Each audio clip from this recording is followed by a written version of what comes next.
இந்த கொஷினில் ஒரு நபரோட வருமானம் வந்து 10% அதிகரித்து பின்னாடி 10% குறையுதுன்னா அவரோட வருமானத்தில் ஏற்படும் மாற்றத்தை கண்டுபிடிக்க சொல்கிறாங்க. அதுக்கு ஷார்ட்கட் ஃபார்முலா கொடுத்துருக்காங்க.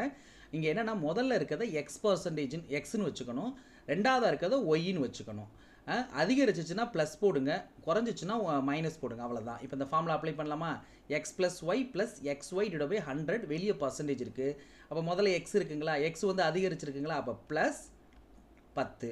அடுத்த ஒய் இருக்குது, ஒய் வந்து குறைஞ்சிருக்கு, அப்போ minus 10 plus open the bracket X வந்து எவ்வளோ அதிகரிச்சிருக்கு, அப்போ ப்ளஸ் 10 இன்ட்டு ஒய் வந்து குறைஞ்சிருக்கு, அப்போ மைனஸ் 10 க்ளோஸ் த ப்ராக்கெட். கீழே வந்து என்ன இருக்குது 100. இதை வந்து வெளியே என்ன செஞ்சிடலாம், க்ளோஸ் பண்ணிடலாம், ஏன்னா வெளியே பர்சன்டேஜ் இருக்குது. சரிங்களா? இப்போ இந்த ப்ளஸ் 10க்கும் மைனஸ் 10க்கும் கேன்சல் ஆயிடுச்சு.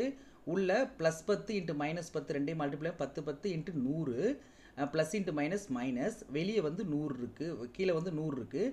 2 ஜீரோக்கு 2 ஜீரோ அடிச்சிட்டா மீதி என்ன இருக்கும், -1 இருக்கும்.